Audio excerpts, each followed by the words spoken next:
한국이 많이 컸다며 조롱하던 일본이 완전히 망해버렸습니다. 한국을 만만하게 보는 일본의 행태에 전 세계가 경악했습니다. 70년 동맹국 미국마저 등을 돌렸고 전 세계 최고의 과학자들도 손을 들었던 재앙이었습니다. 후쿠시마 앞바다에서 시작된 방사능이 통제불능 상태가 되었고 일본 정부는 이를 숨기려 했습니다. 이 사태를 해결한 것도 결국 한국이었습니다. 한국은 단 48시간 만에 불가능을 가능으로 바꿔놓았습니다. 그것도 어떠한 대가도 없이 말입니다. 이 믿을 수 없는 이야기를 처음부터 끝까지 목격한 당사자의 생생한 증언입니다. 당신이 절대 알지 못했던 그날의 이야기를 지금 공개합니다. 한국을 응원하시는 분들은 구독과 좋아요를 꾹 눌러주세요. 워싱턴 발뉴스가 도쿄 방위성 회의실 스크린에 떠올랐을 때 저는 커피잔을 내려놓았습니다. 아니, 정확히는 떨어뜨렸습니다. 미국 국무부 대변인의 목소리가 차갑게 울려 퍼졌습니다. 한국은 인도-태평양 핵심 안보 파트너로 격상되며 반도체 및 첨단 산업 분야 관세를 전면 면제받게 됩니다. 회의실이 얼어붙었습니다. 25년간 외교 안보 분야에서 일해온 저지만 이런 충격은 처음이었습니다. 옆자리의 단나카 과장이 작게 중얼거렸습니다. 이게 무슨 소리입니까? 저는 대답하지 못했습니다. 화면 속 기자들이 질문을 쏟아내고 있었거든요. 일본은 어떻게 되는 겁니까? 한 기자가 물었습니다. 대변인은 잠시 망설이다가 대답했습니다. 일본과는 별도의 협상 트랙을 유지하고 있습니다. 별도라는 단어가 가슴에 꽂혔습니다. 그것은 우선순위에서 밀렸다는 뜻이었으니까요. 70년 동맹의 무게가 한순간에 깃털처럼 가벼워지는 순간이었습니다. 회의가 끝나고 복도로 나왔을 때 젊은 직원들이 수군거리는 소리가 들렸습니다. 미국이 우리를 버린 건가요? 한 직원이 불안한 목소리로 물었습니다. 선배 직원이 씁쓸하게 대답했습니다. 버린 것이 아니라 순서를 바꾼 것뿐입니다. 하지만 그 목소리에는 확신이 없었습니다. 저는 사무실로 돌아와 창밖을 내다봤습니다. 도쿄 시내가 평화롭게 펼쳐져 있었죠. 하지만 그 평화가 얼마나 허약한 기반 위에 서 있는지 이제야 깨닫게 된 겁니다. 책상 위화기가 울렸어요. 상부에서였습니다. 가와베 긴급회의다. 지금 당장 올라와.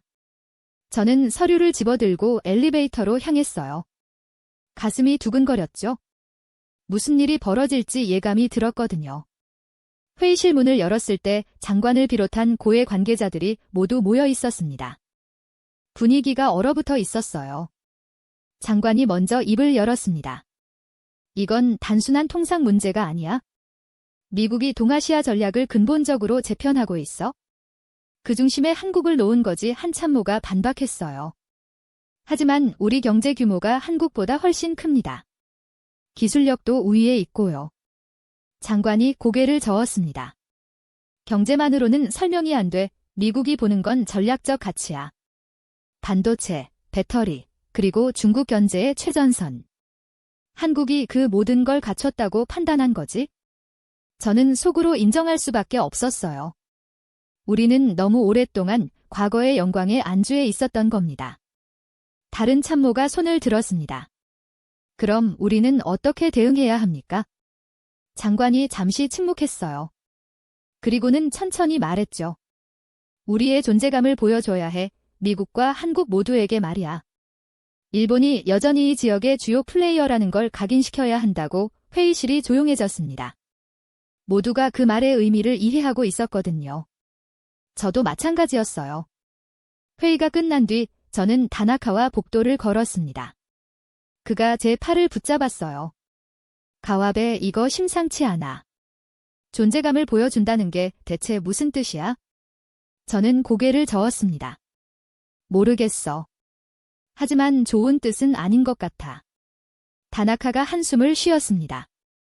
25년 동안 여기서 일했지만 이런 분위기는 처음이야. 미국이 우리를 이렇게 대할 줄은 몰랐어. 저도 같은 생각이었습니다. 우리는 항상 미국이 우리 편이라고 믿었어요. 70년 동맹이라는 말을 자랑스럽게 외쳤죠. 하지만 이제 그 믿음이 흔들리고 있었습니다. 그날 밤 집에 돌아왔을 때 아내가 물었습니다. 무슨 일 있어요? 얼굴이 안 좋아 보여요. 저는 아무것도 말할 수 없었어요. 대신 텔레비전을 켰죠. 뉴스에서는 한미관계 강화 소식을 계속 내보내고 있었습니다. 서울 특파원이 흥분된 목소리로 리포트를 전하고 있었어요. 한국 정부는 이번 결정을 환영한다는 입장을 밝혔습니다. 한 고위 관계자는 이것이 한미동맹의 새로운 장을 여는 계기가 될 것이라고 말했죠. 화면이 바뀌었어요. 일본 반응을 묻는 기자의 질문에 외무성 대변인이 어색하게 웃으며 대답했습니다. 우리는 한국의 발전을 환영하며 한미 삼각협력은 계속 강화될 것입니다. 거짓말이었어요. 그 웃음 뒤에 숨은 굴욕감을 저는 너무나 잘 알고 있었으니까요. 침대에 누워서도 잠이 오지 않았습니다. 천장을 바라보며 생각했어요. 우리는 언제부터 이렇게 약해진 걸까? 아니, 약해진 게 아니라 세상이 바뀐 건지도 몰라요. 그리고 우리만 그 변화를 눈치채지 못한 거죠. 새벽 3시 휴대전화가 울렸습니다. 장관실에서였어요. 내일 오전 특별회의가 있네. 준비해 2개 전화를 끊고 창밖을 내다봤습니다. 도쿄의 야경이 여전히 아름다웠지만 그 불빛들이 왠지 더 없어 보이더군요. 이 나라의 자존심이 흔들리고 있었습니다.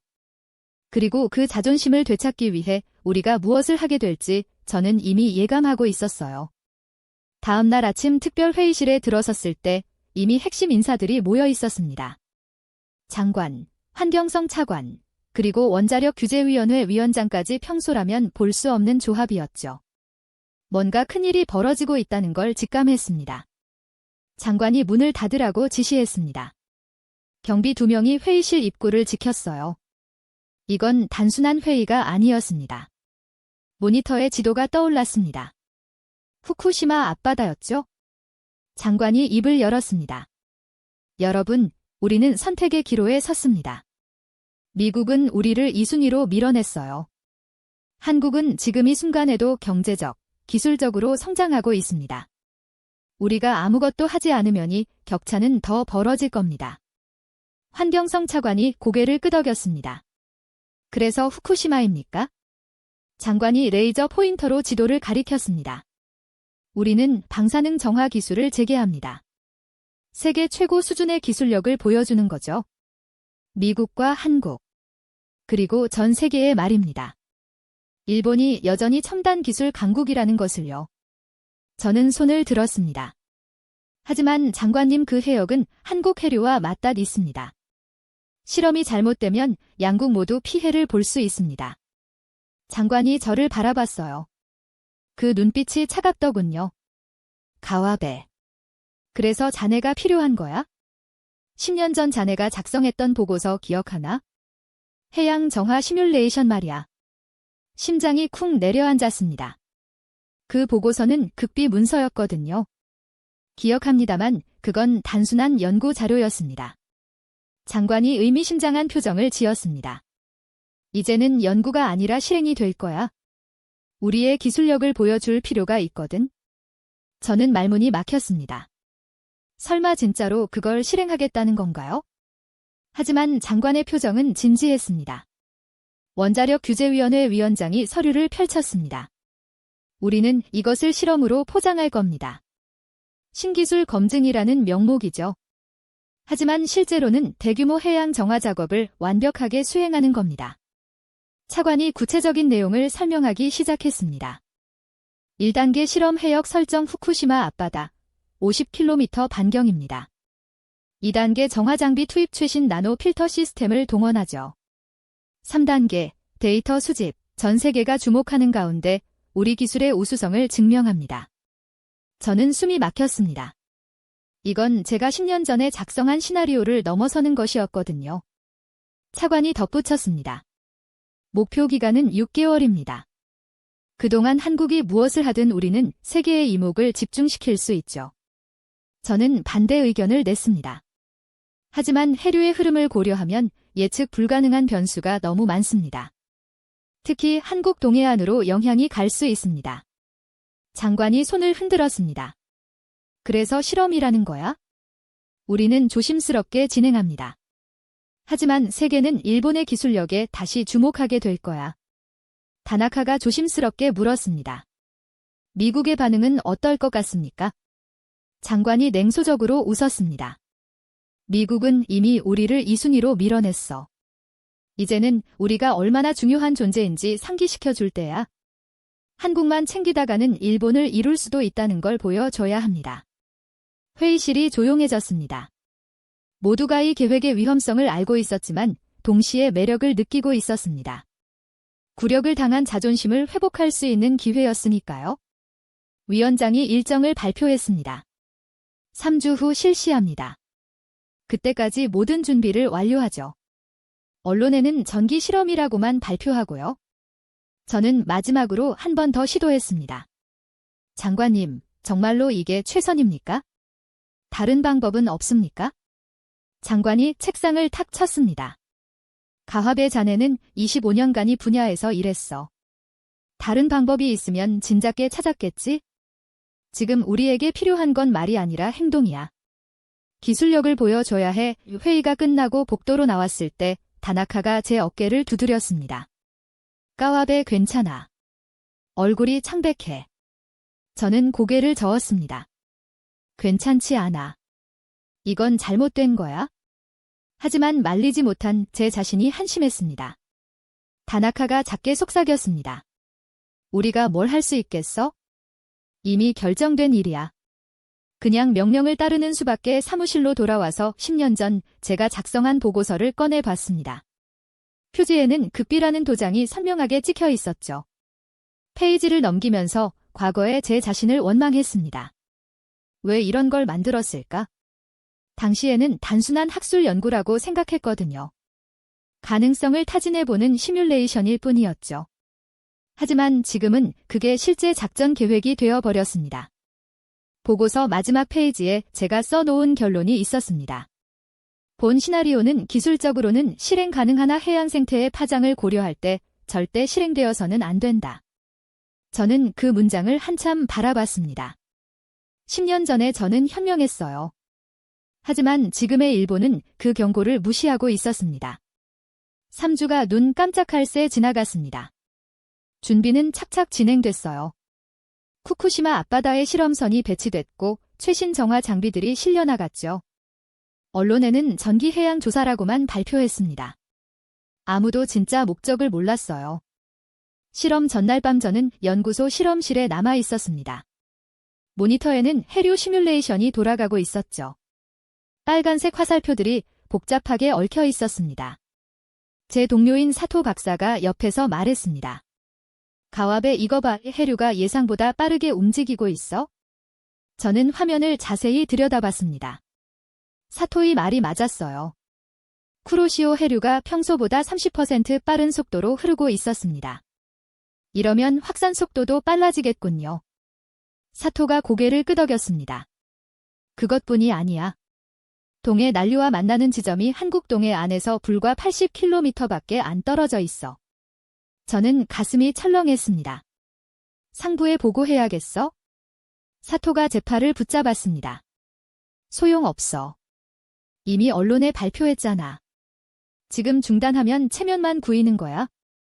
저는 휴대전화를 꺼냈습니다. 그래도 시도는 해봐야죠. 장관실에 전화를 걸었지만 받지 않았습니다. 차관실도 마찬가지였어요. 모두가 제 전화를 피하고 있었습니다. 다음 날 새벽 5시 실험선이 출항했습니다. 저는 해안관제센터에서 모니터를 지켜보고 있었어요. 화면에는 실시간으로 변하는 수많은 데이터가 표시되고 있었습니다. 장관도 참관하러 왔습니다. 현장 책임자인 다케다 국장이 보고했습니다. 모든 준비 완료했습니다. 정화 장비 가동 시작하겠습니다. 장관이 고개를 끄덕였습니다. 시작하게 모니터에 새로운 창이 떴습니다. 실험 해역 방사능 수치 세슘 137 농도가 실시간으로 표시되고 있었습니다. 장비 가동 시작 다케다가 보고했죠. 저는 24시였습니다. 처음 30분은 순조로웠습니다. 방사능 수치가 천천히 내려가고 있었어요. 모두가 안도의 한숨을 쉬었죠. 하지만 그때였습니다. 한 모니터에서 경고 메시지가 떴습니다. 노란색 깜빡이는 아이콘이었어요. 젊은 기술자가 당황한 목소리로 말했습니다. 이상합니다. 해수 온도가 급격히 상승하고 있습니다. 다케다가 재빨리 다가갔습니다. 뭐가 문제입니까? 정화 장비에서 예상보다 많은 열이 발생하고 있습니다. 냉각 시스템이 따라가지 못하고 있어요. 저는 자리에서 일어났습니다. 온도가 얼마나 올랐습니까? 기술자가 땀을 흘리며 대답했습니다. 이미 주변 해수보다 5도 높습니다. 계속 상승 중이고요. 사토가 제 옆에서 속삭였습니다. 까와베, 이거 설계상 오류야. 장비가 감당할 수 있는 용량을 초과했어. 저는 다케다에게 다가갔습니다. 국장님, 중단해야 합니다. 온도 상승이 예상 범위를 벗어났습니다. 닥다가 장관을 돌아봤습니다. 장관이 차갑게 말했습니다. 계속하게 이제 막 시작했는데 중단할 수는 없어. 하지만 장관님, 제 항의를 장관이 손으로 제지했습니다. 까와베, 자네는 기술자야. 정치적 판단은 내가 한다.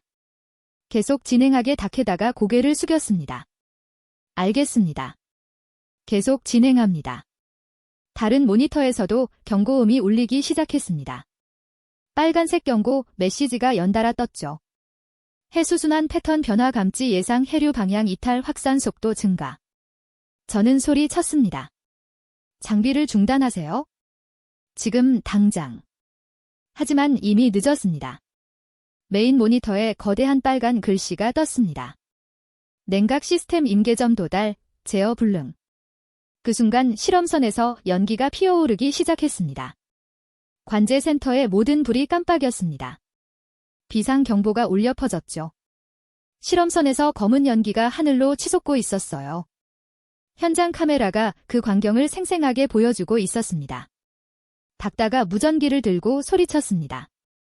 현장 상황 보고하라. 잡음 섞인 목소리가 들려왔습니다. 냉각 시스템이 폭발했습니다. 정화 장비 3대 중 2대가 손상됐고요. 화재는 진압했지만 장비 가동이 불가능합니다. 장관의 얼굴이 창백해졌습니다.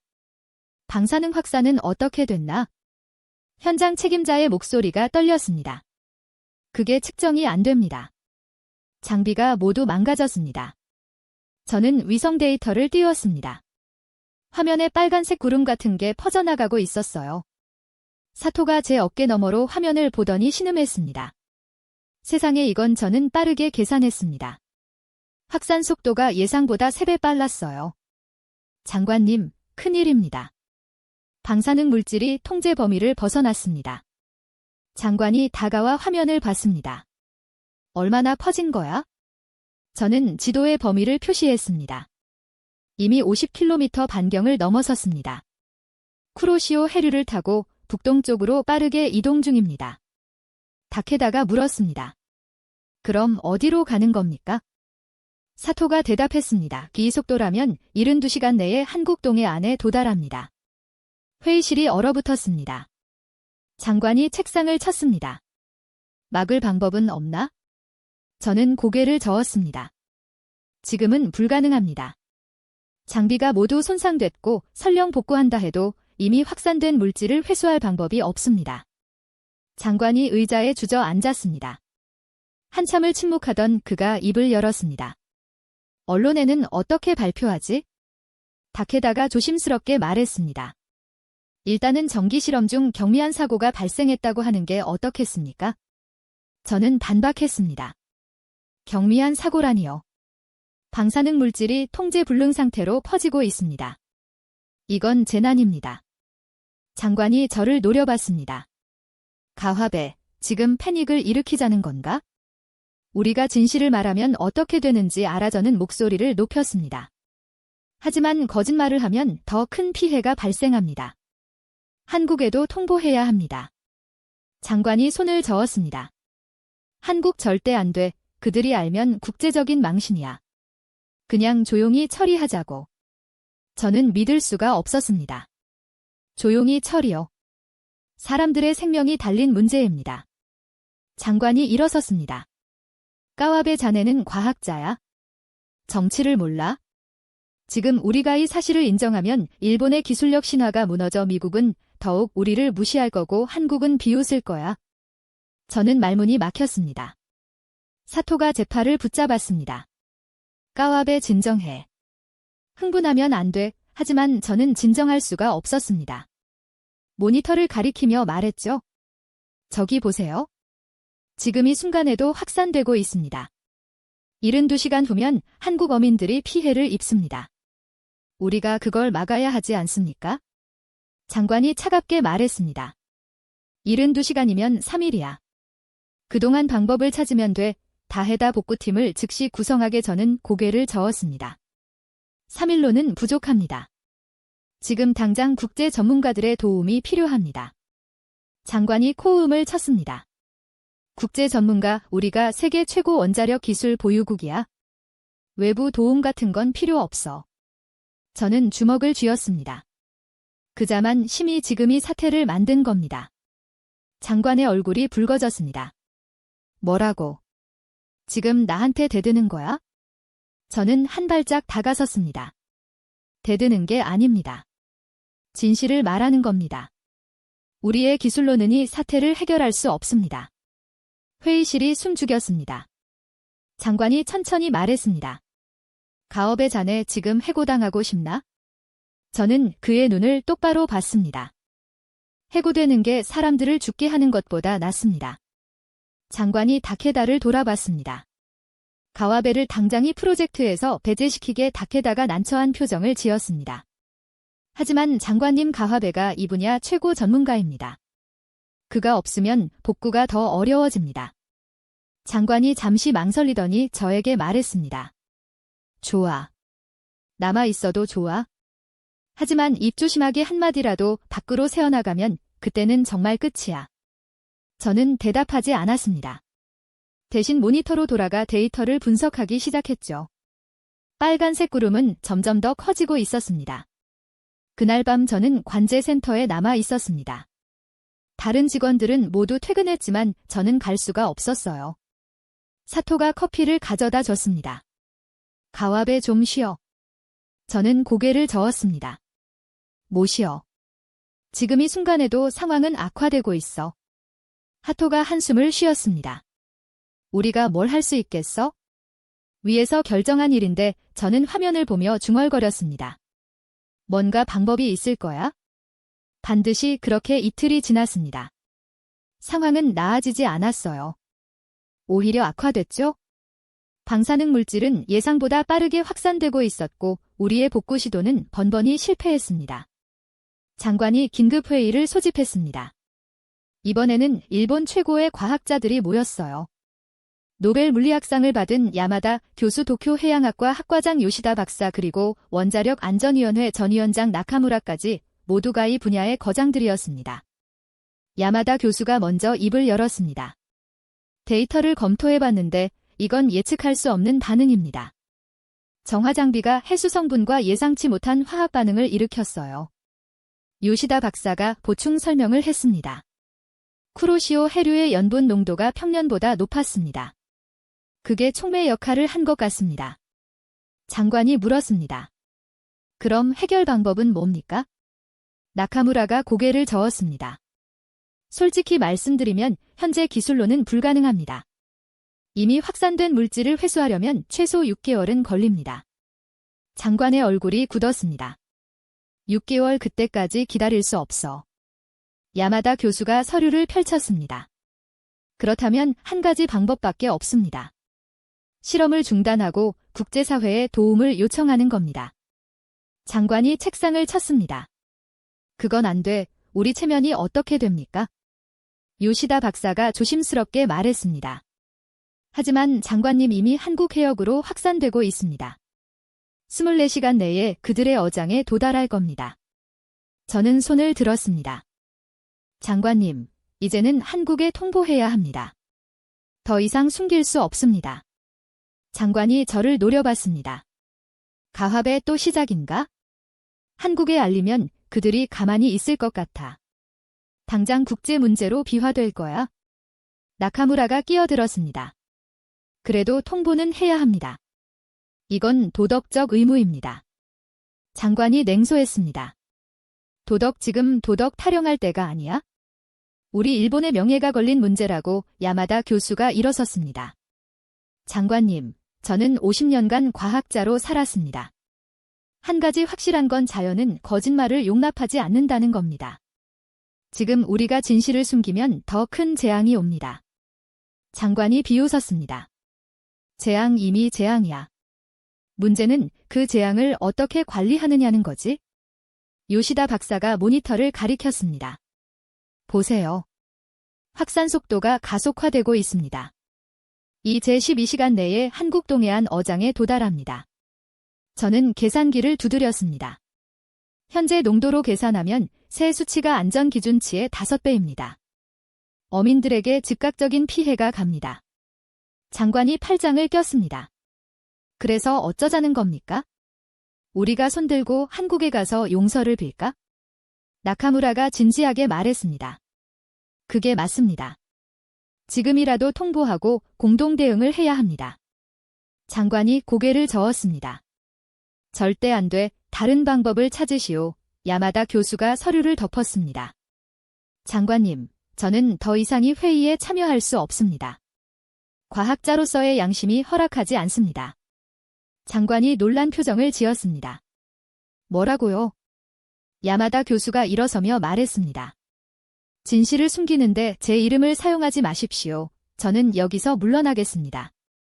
그가 회의실을 나갔습니다. 요시다 박사도 일어섰습니다. 저도 마찬가지입니다. 이건 과학이 아니라 정치입니다. 저는 정치에 협력할 수 없습니다. 그도 밖으로 나갔습니다. 나카무라가 장관을 바라봤습니다. 장관님, 마지막으로 말씀드립니다.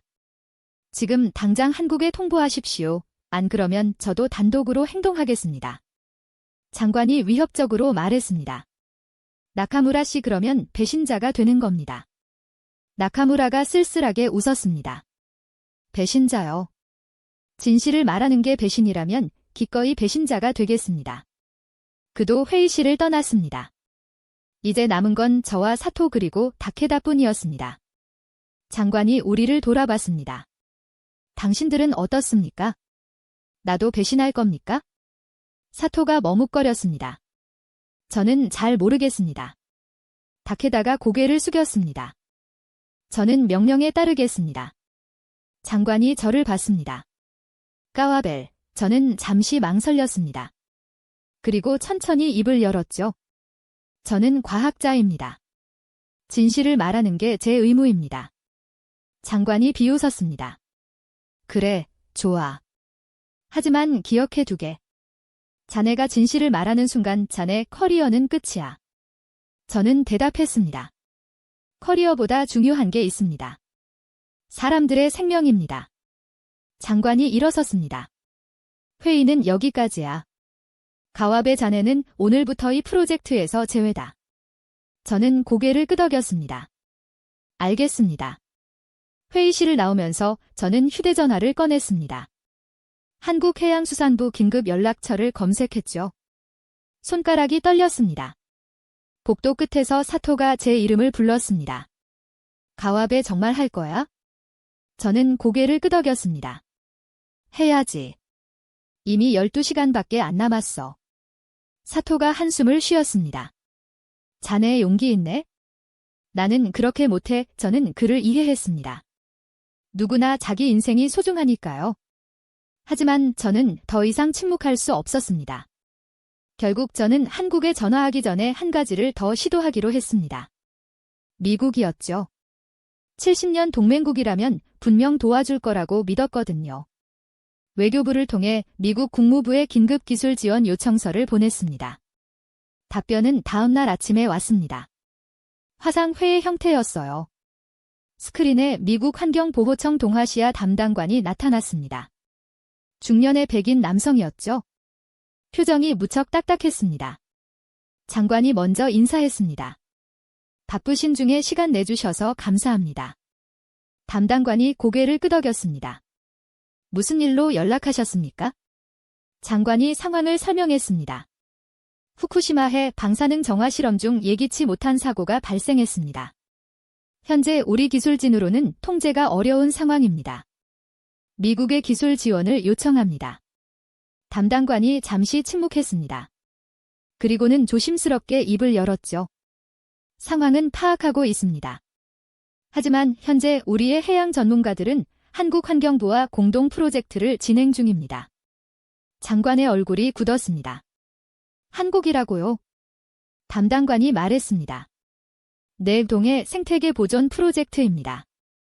한국 정부와 3년 계약을 맺었고 우리 최고의 해양 전문가들이 투입되어 있습니다. 저는 불길한 예감이 들었습니다. 장관이 목소리를 높였습니다. 지금 일본은 긴급 상황입니다. 그리고 우리는 동맹국 아닙니까? 담당관이 무표정하게 대답했습니다. 물론 일본은 중요한 동맹국입니다. 하지만 우리는 한국과 맺은 약속을 지켜야 합니다. 현재 우리 전문 인력을 다른 곳에 재배치할 수 없습니다. 저는 참을 수가 없어서 끼어들었습니다. 잠깐만요. 이건 단순한 환경 문제가 아닙니다. 방사능이 통제불능 상태로 확산되고 있습니다. 몇 시간 내에 한국 해역까지 도달할 겁니다. 담당관이 저를 쳐다봤습니다. 그렇다면 더욱 한국과의 협력이 중요하지 않습니까? 왜 한국에 통보하지 않으셨죠? 장관이 말을 막았습니다. 그건 우리 내부 사정입니다. 담당관이 서류를 넘기며 말했습니다. 일본 정부는 이번 실험을 정기해양조사라고 발표했습니다.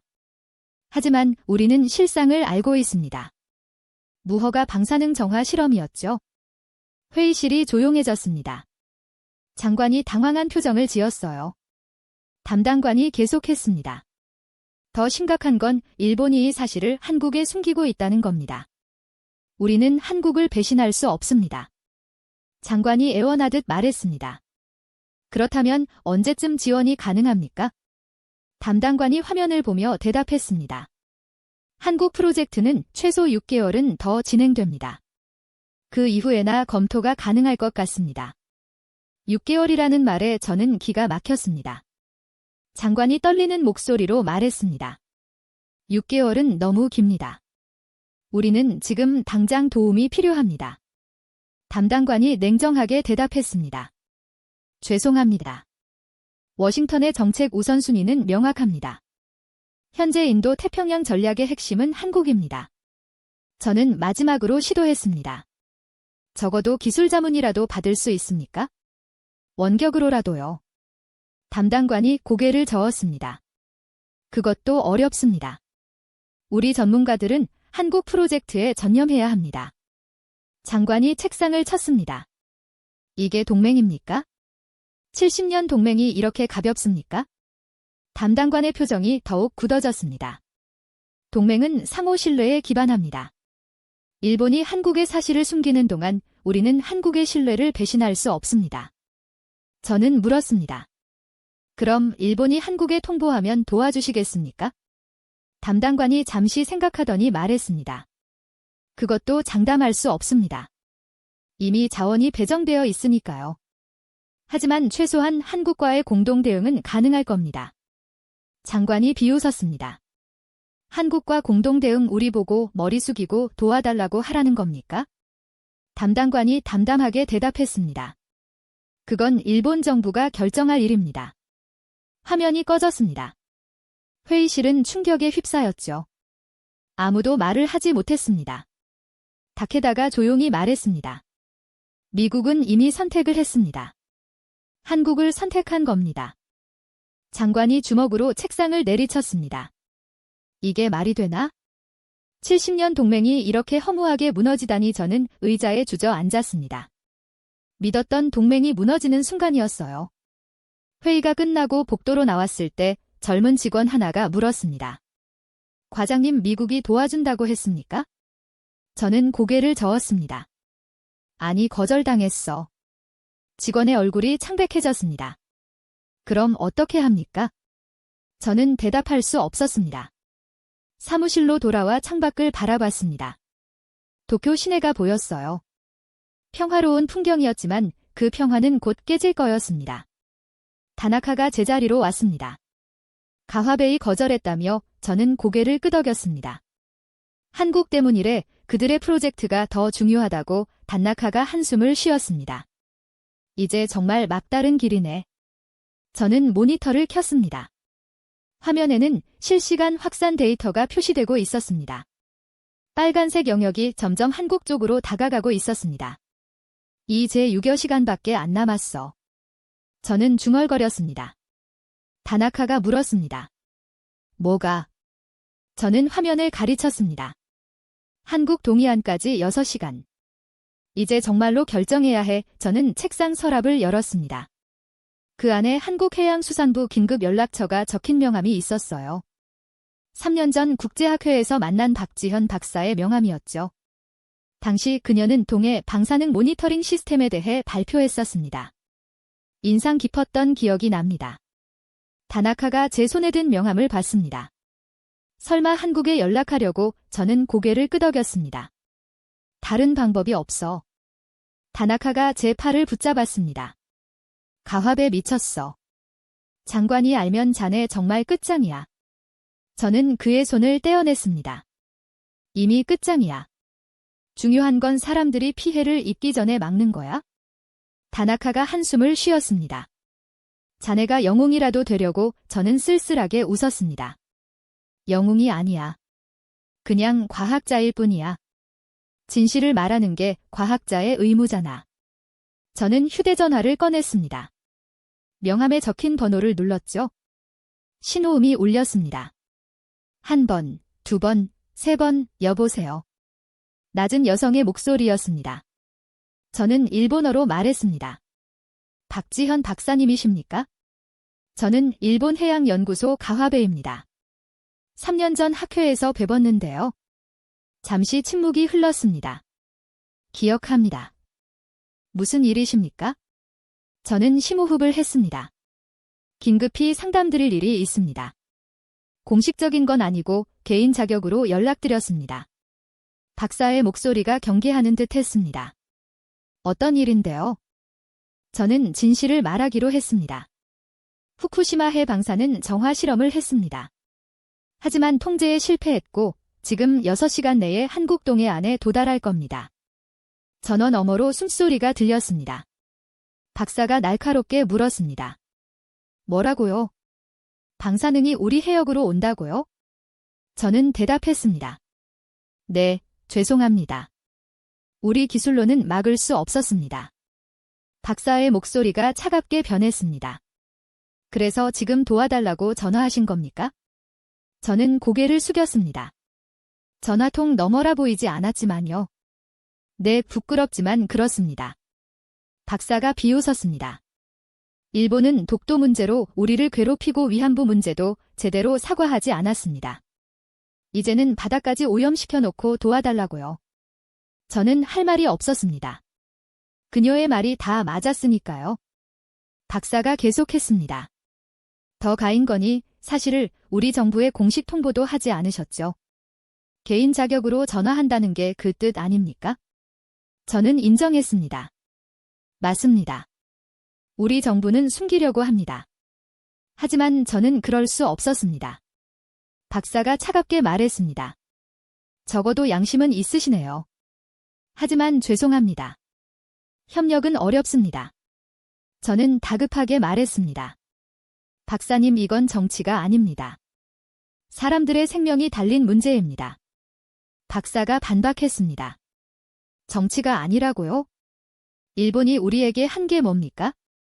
역사 왜곡, 영토 도발, 그리고 이제 환경재난까지. 저는 목소리를 낮췄습니다.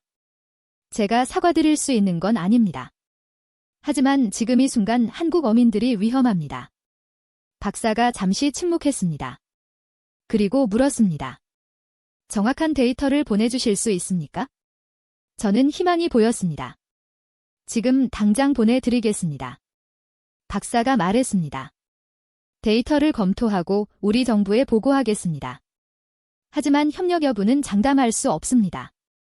일본 정부의 공식 입장이 필요할 겁니다. 저는 대답했습니다. 알겠습니다. 최선을 다하겠습니다. 전화를 끊고 즉시 데이터를 정리하기 시작했습니다. 다나카가 걱정스럽게 물었습니다. 어떻게 됐어? 저는 대답했습니다. 데이터를 보내달래? 검토해보겠다고. 다나카가 한숨을 쉬었습니다. 가화배 자네 지금 기밀 정보를 외부로 유출하는 거야? 이거 심각한 범죄라고 저는 멈추지 않고 파일을 압축했습니다. 알아. 하지만 사람 목숨이 범죄보다 중요해. 다나카가 더 이상 말리지 않았습니다. 대신 조용히 제 옆에 앉았죠. 도와줄게. 저는 놀라서 그를 봤습니다. 정말 다나카가 키보드를 당겼습니다. 어차피 같이 망하는 거 혼자 망하게 할 순 없지? 우리는 함께 데이터를 정리했습니다. 확산 속도, 농도, 예상 도달 시간 모든 것을 담았죠. 일한 시간 후 파일을 박사에게 전송했습니다. 이메일 제목은 간단했습니다. 긴급 방사능 확산 데이터. 다나카가 물었습니다. 이제 뭐 해? 저는 시계를 봤습니다. 기다려야지. 그리고 장관에게 설득을 시도해야 해. 다나카가 고개를 저었습니다. 설득 불가능해. 그 사람 자존심이 얼마나 센데? 저는 일어섰습니다. 그래도 해야지. 장관실로 향하는 복도를 걸으면서 생각했습니다. 어떻게 설득하지? 장관실 문 앞에서 심호흡을 했습니다. 노크를 하려는데 안에서 고함 소리가 들렸습니다. 가베가 뭘 했는지 아라의 데이터를 보냈어. 이건 반역이야. 저는 문을 열고 들어갔습니다. 장관이 붉은 얼굴로 저를 노려봤습니다. 까와벤에 미쳤어. 저는 차분하게 대답했습니다. 아닙니다. 정신이 멀쩡해서 한 겁니다. 장관이 책상을 쳤습니다. 이건 기밀 유출이야. 자네 감옥 갈 줄 알아? 저는 그의 눈을 똑바로 봤습니다. 감옥에 가는 게 사람들 죽게 하는 것보다 낫습니다. 장관이 경비를 불렀습니다. 가화배를 당장 구속하라. 하지만 그때 제 휴대전화가 울렸습니다. 박 박사였어요. 저는 전화를 받았습니다. 장관이 소리쳤습니다. 지금 전화 받을 상황이야. 저는 장관을 무시하고 말했습니다. 박사님, 저 가와베입니다. 박사의 목소리가 들렸습니다. 데이터 받았습니다. 우리 팀이 긴급 분석했어요. 저는 긴장하며 물었습니다. 결과가 어떻습니까? 박사가 한숨을 쉬었습니다. 최악입니다. 3~4시간 내에 울릉도 앞바다에 도달하고 6~6시간 내에 동해안 전역으로 퍼집니다. 세슘 농도는 안전 기준치의 7배입니다. 저는 가슴이 철렁했습니다. 그럼 협력해 주시겠습니까? 박사가 잠시 침묵했습니다. 그리고 천천히 말했죠. 가와 씨, 우리 정부에 보고했습니다. 하지만 답은 거절이었습니다. 저는 믿을 수가 없었습니다. 왜요? 이건 한국도 피해를 입는 문제인데요. 박사가 설명했습니다. 해양수산부 장관이 직접 말씀하셨습니다. 일본은 독도 문제도 위안부 문제도 제대로 사과하지 않았다고 이제 바다까지 실험실로 만들어 놓고 도와달라는 건 염치 없는 것이라고요. 저는 다급하게 말했습니다. 하지만 박사님, 한국 어민들이 피해를 입습니다. 박사의 목소리가 차가웠습니다. 알고 있습니다. 그래서 우리는 자체적으로 대응하기로 했습니다. 일본의 도움 없이 저는 물었습니다. 자체 대응이요? 박사가 대답했습니다. 동해안 어장을 긴급 폐쇄하고 방사능 차단망을 설치합니다. 그리고 일본 정부를 국제해양법 재판소에 제소할 겁니다. 저는 말문이 막혔습니다. 박사가 계속했습니다. 가와 씨, 개인적으로는 당신의 용기를 인정합니다. 하지만 한 사람의 양심으로 국가 간의 불신을 지울 수는 없습니다. 저는 마지막으로 애원했습니다. 조건이 있다면 들어드리겠습니다. 뭐든지요. 박사가 잠시 망설이더니 말했습니다. 조건이요? 좋습니다. 일본 정부가 공식적으로 사과하고 다시는 이런 무단 실험을 하지 않겠다고 국제사회에 약속한다면 고려해 보겠습니다. 저는 장관을 돌아봤습니다. 장관이 고개를 저었어요. 박사가 물었습니다. 가와 씨 대답이 없으시네요. 저는 떨리는 목소리로 말했습니다. 제가 노력해 보겠습니다. 박사가 쓸쓸하게 웃었습니다. 노력으로 될 일이 아닌 것 같은데요. 우리는 3~4시간 후부터 자체 대응에 들어갑니다. 더 이상 일본을 기다리지 않습니다. 전화가 끊겼습니다. 저는 장관에게 다가갔습니다. 들으셨습니까? 한국이 조건을 제시했습니다. 공식 사과와 재발 방지 약속입니다. 장관이 비웃었습니다. 사과, 우리가 왜 사과를 해? 저는 소리쳤습니다. 우리가 잘못했지 않습니까?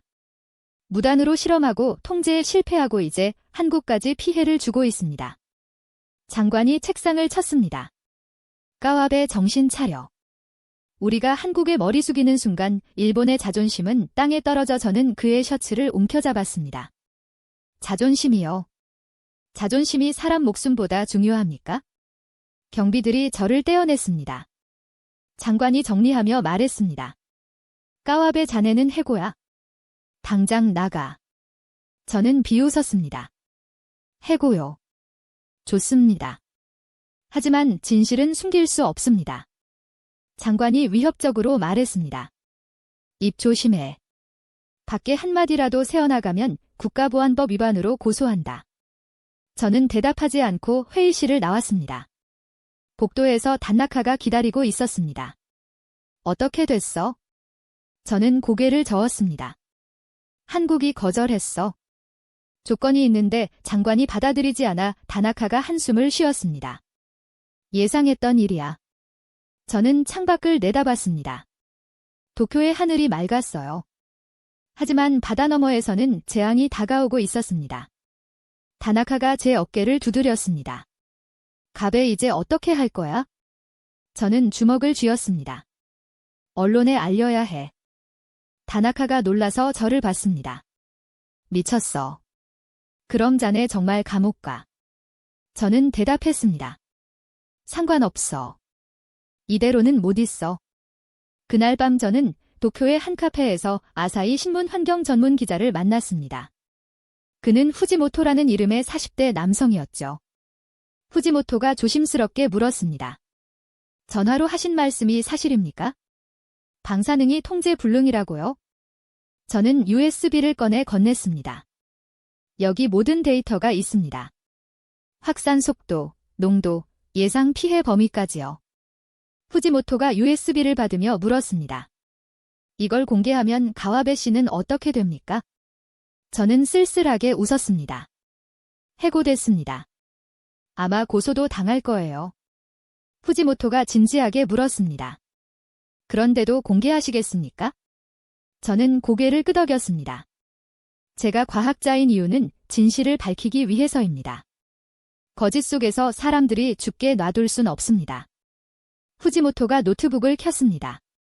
자세히 말씀해 주십시오. 저는 모든 것을 말했습니다. 실험의 목적, 실패의 과정, 정부의 은폐, 미국의 거절, 한국의 조건부 제안까지 후지모토가 기록하며 물었습니다. 한국은 뭘 요구했습니까? 저는 대답했습니다. 공식 사과와 재발 방지 약속입니다. 하지만 우리 정부는 거절했습니다. 자존심 때문에요. 며칠이 지났습니다.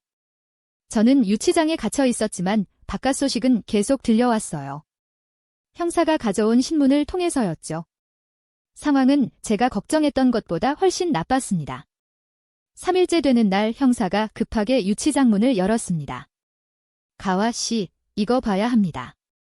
그가 태블릿을 건넸어요. 화면에는 위성사진이 떠 있었습니다. 일본 기상청이 공개한 자료였죠.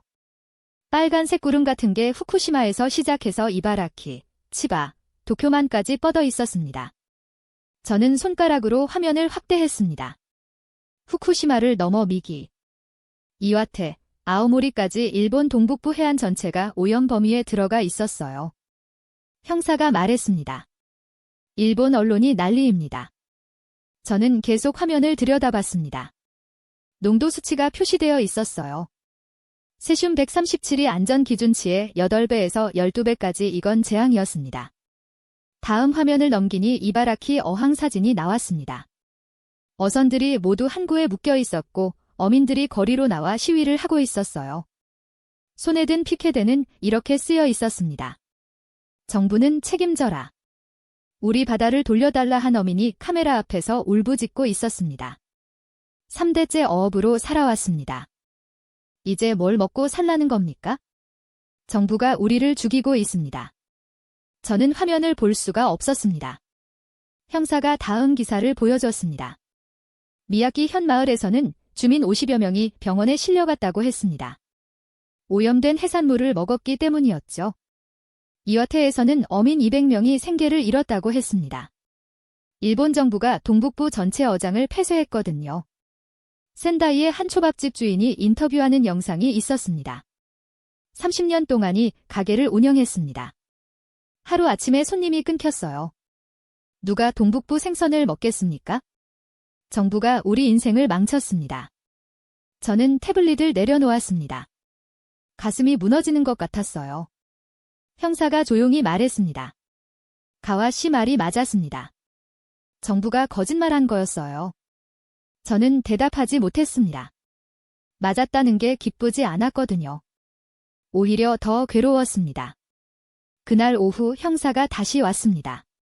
이번에는 노트북을 들고 있었어요. 형사가 다음 영상을 틀었습니다. 세계환경연합 온라인 커뮤니티였어요. 게시판이 폭발하고 있었습니다. 한 환경운동가가 긴 글을 올렸더군요. 일본 정부는 여전히 공식 사과를 거부하고 있습니다. 외무성은 오늘도 상황이 통제 가능하다는 입장만 되풀이하고 있습니다. 이건 범죄입니다. 댓글이 수백 개 달려 있었습니다. 화면을 스크롤하자 더 격한 반응들이 나왔습니다. 독일 환경단체 활동가가 썼습니다. 일본은 후쿠시마 원전 사고 때도 정보를 숨겼습니다. 또 같은 짓을 반복하고 있습니다. 한국 바다까지 오염시켜 놓고 통제 가능하다니요. 프랑스 해양학자가 올린 글도 있었습니다. 위성 데이터를 분석했습니다. 세슘 농도가 안전 기준치의 9배입니다. 일본 정부는 국제사회에 거짓말하고 있습니다. 저는 화면을 보며 주먹을 쥐었습니다. 형사가 다음 페이지를 넘겼습니다. 그린피스 공식 성명이 올라와 있었습니다. 일본은 즉각 한국에 사과하고 국제 공동 대응에 나서야 합니다. 70년 전쟁 책임도 제대로 사과하지 않았습니다. 위안부 문제도 독도 문제도 계속 회피했습니다. 이제는 바다까지 오염시켰습니다. 이것이 선진국의 모습입니까? 좋아요가 3만 개를 넘었고 공유가 계속 늘어나고 있었습니다. 저는 고개를 떨구었습니다. 모든 게 제 책임처럼 느껴졌거든요. 형사가 노트북을 닫으며 말했습니다. 이제 국제 문제가 됐습니다. 운도 움직이고 있다더군요. 저는 물었습니다. 우리 정부는 뭐라고 합니까? 형사가 한숨을 쉬었습니다. 여전히 과장됐다고 합니다. 한국이 정치적으로 이용하고 있다고요? 저는 벽을 쳤습니다. 지금도 거짓말을 하고 있어? 그때 제 휴대전화가 울렸습니다. 형사가 허락해서 받았어요. 박지현 박사였습니다. 가와시 목소리가 피곤해 들렸습니다. 박사님 상황 봤습니다. 정말 죄송합니다. 박사가 말했습니다. 사과는 나중에 하시죠. 지금은 해결이 먼저입니다. 저는 물었습니다. 한국 정부에서 뭐라고 합니까? 박사가 대답했습니다. 독자 대응하기로 했습니다. 일본의 협력 없이요. 차단망을 설치하고 중화제를 개발 중입니다. 저는 가슴이 답답했습니다. 시간이 얼마나 걸립니까? 박사가 한숨을 쉬었습니다. 최소 일주일입니다. 하지만 그동안 피해는 계속 커지겠죠. 저는 조용히 물었습니다. 조건이 있습니까? 박사가 잠시 침묵했습니다. 그리고 천천히 말했죠. 조건이 있습니다. 일본 정부가 다시는 방사능 실험을 하지 않겠다고 국제사회에 서약한다면 우리가 도와드리겠습니다. 저는 대답했습니다. 제가 전달하겠습니다. 박사가 말했습니다. 가와시 시간이 없습니다. 어민들이 계속 피해를 입고 있어요. 저는 약속했습니다. 최선을 다하겠습니다. 그 약속 제가 책임지겠습니다. 전화를 끊고 저는 형사에게 말했습니다. 총리실에 연락해 주십시오. 긴급합니다. 형사가 난처한 표정을 지었습니다. 제가 어떻게 총리실에 연락합니까? 저는 다급하게 말했습니다. 한국이 협력 조건을 제시했습니다. 지금 전달하지 않으면 더 큰 재앙이 옵니다. 형사가 망설이다가 상부에 전화를 걸었습니다. 30분 후 경찰청장이 직접 유치장으로 왔습니다. 가합에 한국이 뭐라고 했나 저는 설명했습니다. 일본 정부가 다시는 무단 방사능 실험을 하지 않겠다고 국제사회에 서약하면 협력하겠답니다. 청장이 고개를 끄덕였습니다. 총리께 보고하겠네. 자네는 일단 석방이야. 저는 유치장을 나왔습니다. 그날 저녁 긴급 국무회의가 소집됐습니다. 총리가 직접 주재했죠. 저도 참석 요청을 받았습니다. 총리가 먼저 입을 열었습니다. 한국의 조건을 검토했습니다. 받아들이는 게 맞다고 봅니다. 장관이 반발했습니다. 하지만 총리님 이건 우리 주권을 포기하는 겁니다. 총리가 그를 노려봤습니다. 주권 지금 국민들이 피해를 입고 있는데 주권이 무슨 소용입니까? 외무장관이 끼어들었습니다. 운 안보리에서도 압박이 들어오고 있습니다. 미국마저 일본의 입장 표명을 촉구하고 있습니다. 총리가 결정을 내렸습니다. 한국의 조건을 수용합니다. 즉시 성명을 발표하고 협력 요청을 하십시오. 이틀 인천공항에서 한국 전문가 팀이 도착했습니다. 저는 하네다 공항에서 그들을 기다리고 있었습니다. 게이트가 열리고 박지현 박사가 나타났습니다. 그녀 뒤로 10명의 전문가들이 따라왔죠.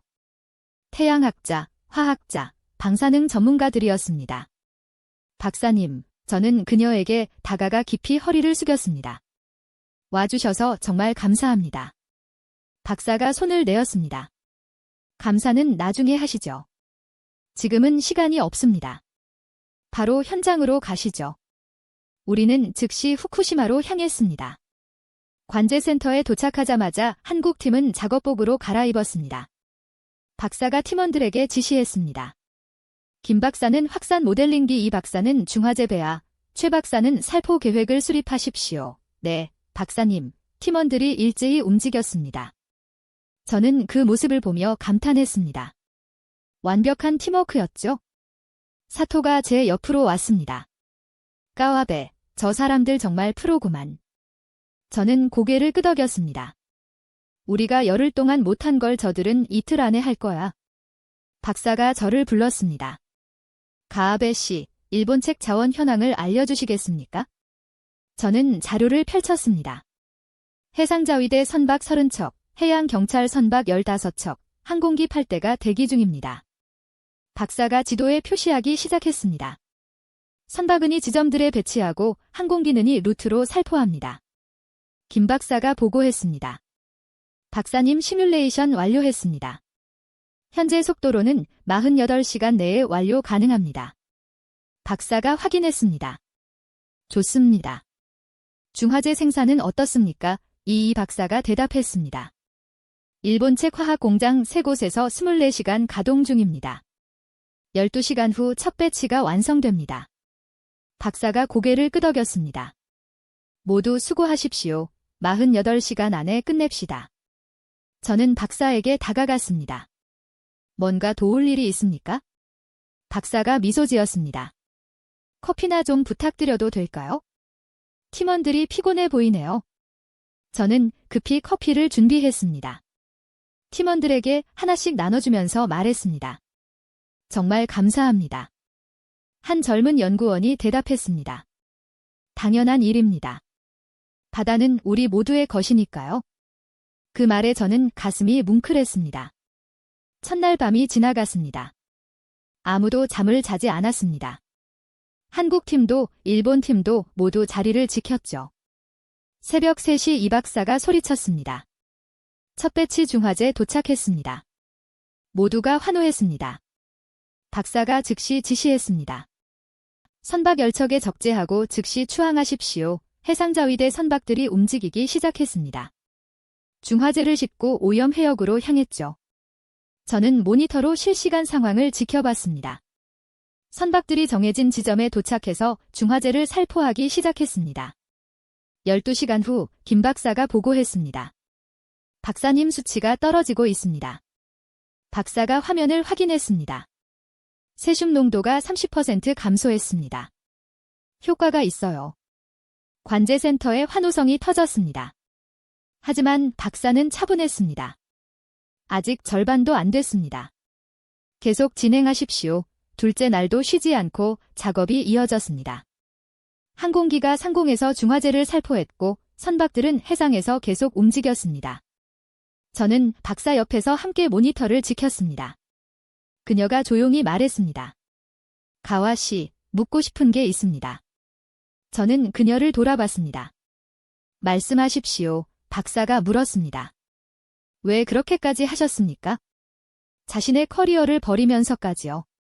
저는 잠시 생각했습니다. 그리고 대답했습니다. 과학자니까요. 진실을 말하는 게 제 의무였습니다. 박사가 고개를 끄덕였습니다. 존경합니다. 48시간째 되는 새벽 마지막 살포가 완료됐습니다. 최 박사가 보고했습니다. 모든 지점 살포 완료. 김 박사가 데이터를 확인했습니다. 세슘 농도 85% 감소. 안전 기준치 이내로 진입했습니다. 박사가 일어섰습니다. 성공입니다. 관제센터가 폭발했습니다. 한국 팀원들이 서로 껴안았고 일본 직원들도 환호했습니다. 사토가 제게 달려와 어깨를 두드렸습니다. 해냈어. 갑에 정말 해냈어. 저는 박사에게 다가갔습니다. 박사님 정말 뭐라고 감사를 드려야 할지? 박사가 저를 막았습니다. 가와 씨 한 가지만 물어보겠습니다. 왜 아무 데 가도 묻지 않느냐고 물으시려던 거죠? 저는 고개를 끄덕였습니다. 박사가 창밖바다를 가리쳤습니다. 바다는 우리 모두의 것이니까요. 국경이 없습니다. 일본의 바다가 아프면 한국의 바다도 아픕니다. 우리는 그냥 우리 바다를 지킨 겁니다. 성공의 기쁨은 오래 가지 않았습니다. 다음 날 아침 정부가 긴급 브리핑을 준비한다는 소식이 들렸거든요. 저는 불길한 예감이 들었습니다. 다나카가 제게 원고를 건넸습니다. 이게 뭡니까? 다나카가 난처한 표정으로 대답했습니다. 오늘 브리핑 원고야? 장관이 발표할 거래? 저는 원고를 펼쳤습니다. 첫 문장을 읽는 순간 손이 떨렸습니다. 일본 기술진의 헌신적인 노력으로 방사능 오염 문제를 성공적으로 해결했습니다. 한국의 협력도 있었으나 주도적 역할은 일본이 수행했습니다. 저는 믿을 수가 없었습니다. 이게 무슨 소리니까? 한국 팀이 48시간 동안 불철주야 일했는데 다나카가 한숨을 쉬었습니다. 나도 안다. 하지만 위에서 이렇게 쓰라고 했어? 저는 원고를 구였습니다. 이건 거짓말입니다. 절대 안 됩니다. 다나카가 제 팔을 붙잡았습니다. 까와베 제발 또 문제 만들지 마. 자네 이미 한 번 감옥 갔잖아. 저는 그의 손을 뿌리쳤습니다. 그래서 또 거짓말하라고 진실을 또 숨기라고 다나카가 애원했습니다. 이번만 참아. 어차피 문제는 해결됐잖아. 저는 그를 똑바로 봤습니다. 문제가 해결된 게 중요한 게 아니야. 누가 해결했는지가 중요해. 저는 브리핑장으로 향했습니다. 복도에서 박지현 박사와 마주쳤습니다. 그녀 팀원들도 함께였죠. 박사님 어디 가십니까? 박 박사가 대답했습니다. 공항으로 갑니다. 임무를 완수했으니 돌아가야죠. 저는 급하게 말했습니다. 잠깐만 기다려 주십시오. 1시간만요. 박사가 의아한 표정을 지었습니다. 무슨 일이십니까? 저는 대답할 수 없었습니다. 그냥 1시간만 기다려 주십시오. 부탁드립니다. 박사가 팀원들을 돌아봤습니다. 그들이 고개를 끄덕였죠. 알겠습니다. 1시간 기다리겠습니다. 저는 브리핑장으로 뛰어갔습니다. 이미 기자들이 가득 차 있었습니다. 장관이 연단에 서 있었고 제자리도 배정되어 있었죠. 장관이 저를 보고 고개를 끄덕였습니다. 가합에 제 시간에 왔군. 자네도 함께 발표하게. 저는 자리에 앉았습니다. 장관이 브리핑을 시작했습니다. 여러분, 먼저 국민 여러분께 좋은 소식을 전하게 되어 기쁩니다. 후쿠시마 방사능 오염 문제가 성공적으로 해결됐습니다. 기자들이 카메라 셔터를 눌렀습니다. 장관이 원고를 읽기 시작했습니다. 일본 최고의 과학자들과 기술진이 48시간 동안 불철주야로 노력한 결과입니다. 저는 주먹을 쥐었습니다. 장관이 계속했습니다. 물론 한국 전문가들의 조언도 있었습니다만 실질적인 작업은 일본 팀이 주도했습니다. 저는 더 이상 참을 수가 없었습니다. 일어섰습니다. 장관님. 장관이 놀라서 저를 봤습니다. 가와벨, 지금 뭐 하는 건가? 저는 연단으로 걸어갔습니다. 기자들이 웅성거리기 시작했죠. 장관님, 죄송하지만 그건 사실이 아닙니다. 장관의 얼굴이 굳었습니다. 지금 무슨 짓이야? 저는 마이크를 잡았습니다. 여러분, 제가 진실을 말씀드리겠습니다. 장관이 제 팔을 붙잡으려 했지만 저는 피했습니다. 이번 방사능 오염을 해결한 건 한국 팀입니다. 박지현 박사와 그녀의 팀원들이 48시간 동안 단 한 번도 쉬지 않고 일했습니다. 기자들이 카메라를 제게 돌렸습니다. 저는 계속 말했습니다. 일본은 실패했습니다. 우리 기술로는 통제가 불가능했습니다. 미국도 우리를 거절했습니다. 한국만이 우리를 도와줬습니다. 장관이 소리쳤습니다. 까와배장 입 닥쳐. 저는 그를 무시했습니다. 한국은 아무데 가도 요구하지 않았습니다. 단 하나, 다시는 무단 실험을 하지 말라는 약속만 받았습니다. 그들은 조용히 와서 조용히 일하고 조용히 떠나려 했습니다. 한 기자가 손을 들었습니다. 그럼 정부 발표는 거짓말입니까? 저는 고개를 끄덕였습니다. 네, 거짓말입니다. 제가 증거를 보여드리겠습니다. 저는 USB를 꺼냈습니다. 48시간 동안의 모든 기록이 여기 있습니다. 누가 무엇을 했는지, 어떤 기술이 사용됐는지 모두 담겨 있습니다. 장관이 경비를 불렀습니다. 저 사람 당장 끌어내. 하지만 기자들이 막았습니다. 잠깐만요. 우리가 들어야 합니다. 저는 USB를 한 기자에게 건넸습니다. 확인해 보십시오. 모든 핵심 기술은 한국 팀이 가져왔고 중화제 배합도 그들이 했습니다. 우리는 단지 자원을 제공했을 뿐입니다. 다른 기자가 물었습니다. 왜 정부는 이걸 숨기려 합니까? 저는 대답했습니다. 체면입니다. 한국에게 도움받았다는 사실을 인정하기 싫어서입니다. 장관이 저에게 다가왔습니다. 까와벤에 이제 정말 끝이야. 저는 그의 눈을 똑바로 봤습니다. 끝나도 좋습니다. 하지만 진실은 숨길 수 없습니다. 저는 기자들을 향해 말했습니다. 한국 팀이 지금 공항에 있습니다.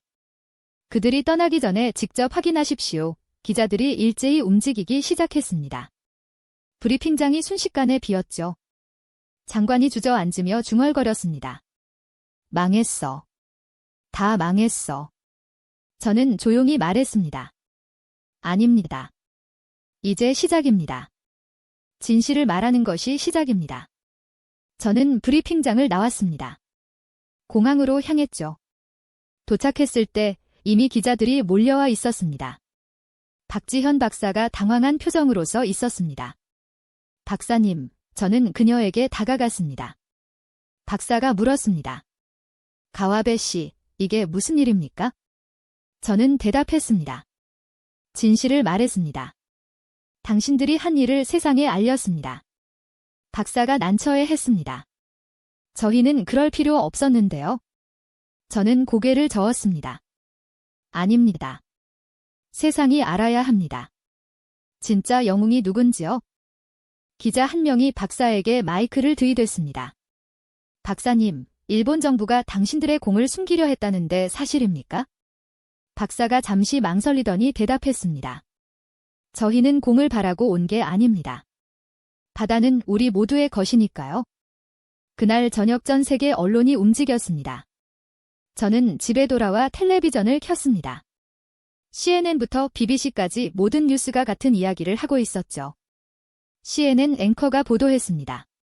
일본 후쿠시마 방사능 사태를 해결한 진짜 영웅은 한국 팀이었습니다. 일본 정부는 이 사실을 숨기려 했으나 양심적인 과학자 한 명이 진실을 통로했습니다. 화면에 제 사진이 떴습니다. 저는 쓸쓸하게 웃었습니다. BBC는 더 자세히 보도했습니다. 한국의 박지현 박사팀은 48시간 동안 쉬지 않고 일했습니다. 그들은 어떠한 대가도 요구하지 않았으며 조용히 임무를 완수하고 떠나려 했습니다. 박사의 인터뷰가 나왔습니다. 바다는 모두의 것입니다. 일본의 바다가 아프면 한국의 바다도 아픕니다. 우리는 단지 우리 바다를 지킨 것뿐입니다. 제 휴대전화가 울리기 시작했습니다. 외신 기자들, 방송국 그리고 모르는 번호들 모두 무시했습니다. 대신 소셜미디어를 확인했죠. 트위터가 폭발하고 있었습니다. 일본 네티즌들의 반응이 갈렸습니다. 어떤 이는 저를 매국노라고 비난했고 어떤 이는 영웅이라고 불렀습니다. 하지만 압도적으로 많은 건 감사의 메시지였습니다. 한 일본인이 썼습니다. 가화배 씨 덕분에 우리가 부끄러움을 알게 됐습니다. 한국에 감사해야 합니다. 다른 사람이 댓글을 달았습니다. 박지현 박사님께 감사드립니다. 당신은 진정한 과학자입니다. 한국 쪽 반응도 뜨거웠습니다. 처음에는 분노였다가 점차 이해로 바뀌고 있었죠. 한 한국인이 썼습니다. 일본 정부는 나빴지만 가베 같은 사람도 있다는 걸 알았습니다. 다른 이가 답했습니다. 박사님이 자랑스럽습니다. 때가 없이 좋은 진짜 과학자의 모습입니다. 다음 날 아침 국제환경단체들이 성명을 발표했습니다. 그린피스가 먼저 움직였습니다. 박지현 박사와 그녀의 팀은 인류의 바다를 지켜낸 영웅입니다. 우리는 그들의 헌신에 감사하며 올해의 환경상 수상자로 추천합니다. 운 환경계획도 논평을 냈습니다. 이번 사례는 환경 문제에 국경이 없다는 것을 보여줍니다. 한국의 무조건적 협력은 국제사회의 모범이 될 것입니다. 일주일 후 도쿄 시청 앞 광장에 사람들이 모이기 시작했습니다. 저도 그곳으로 갔습니다. 광장 중앙에 큰 현수막이 걸려 있었습니다. 한국에 감사합니다. 도쿄 시민일동 수백 명의 사람들이 꽃다발을 들고서 있었습니다. 한 대학생이 제게 다가왔습니다. 가와배 씨죠. 진실을 말해주셔서 감사합니다. 한 주부도 말했습니다. 덕분에 우리가 누구에게 감사해야 하는지 알았어요. 한 노인이 제 손을 잡았습니다. 젊은이 자네가 일본의 양심 1세. 저는 눈시울이 뜨거워졌습니다. 그때 한 그룹이 현수막을 들고 다가왔습니다. 거기에는 이렇게 쓰여 있었죠. 박지현 박사님께 일본은 결코 잊지 않겠습니다. 저는 그 현수막을 사진으로 찍어 박사에게 보냈습니다. 곧 답장이 왔습니다. 감동적이네요. 하지만 우린 당연한 일을 했을 뿐입니다. 저는 답장을 보냈습니다. 당연한 일을 하는 것이 가장 어렵습니다. 박사님이 그걸 해내셨습니다. 한 달 후 일본 정부가 공식 성명을 발표했습니다. 새로 임명된 환경장관이 기자회견을 열었습니다. 일본 정부는 한국 정부와 박지현 박사팀에게 공식적으로 감사를 표합니다. 그들의 헌신 없이는 이번 사태 해결이 불가능했습니다. 국제사회에도 약속합니다. 일본은 앞으로 어떠한 무단 방사능 실험도 하지 않을 것이며 한국과 공동해양 모니터링 체계를 구축하겠습니다. 저는 텔레비전을 보며 안도의 한숨을 쉬었습니다. 마침내 진실이 승리한 것입니다. 그날 저녁 박지현 박사에게서 전화가 왔습니다. 가와 씨 다음 주에 서울에서 한일해양협력회의가 열립니다. 참석하시겠습니까? 저는 대답했습니다. 물론입니다. 꼭 가겠습니다. 박사가 말했습니다. 그때 만나요. 이번에는 친구로요. 저는 미소 지었습니다. 내 친구로 만나겠습니다. 일주일 후 저는 서울행 비행기에 올랐습니다. 창밖으로 동해가 보였습니다. 푸르게 빛나는 바다였습니다. 저는 그 바다를 보며 중얼거렸습니다. 우린 오만으로 바다를 잃을 뻔했지만 그들은 진심으로 바다를 지켰다. 인천공항에 도착하니 박사가 기다리고 있었습니다. 그녀가 손을 흔들었습니다. 저는 다가가 악수를 청했습니다. 박사님 다시 만나서 반갑습니다. 박사가 웃으며 대답했습니다. 가와 씨 이제 박사님은 그만 부르세요. 지현이라고 불러주세요. 저는 놀랐습니다. 하지만 박사가 제 말을 끊었습니다. 우리 친구잖아요. 친구끼리 박사님은 좀 그렇죠. 저는 웃으며 대답했습니다. 알겠습니다, 지현 씨. 그럼 저도 가와베라고 불러주세요. 우리는 회의장으로 향했습니다. 차 안에서 지현이 물었습니다. 일본은 어떻습니까? 많이 변했나요? 저는 고개를 끄덕였습니다. 많이 변했습니다. 사람들이 이제 진실의 중요성을 알게 되었습니다. 지현이 말했습니다. 당신 덕분이에요. 용기 있는 선택을 하셨으니까요. 저는 고개를 저었습니다. 아닙니다. 당신 덕분입니다. 당신이 조건 없이 도와주지 않았다면 아무것도 변하지 않았을 겁니다. 회의는 성공적이었습니다.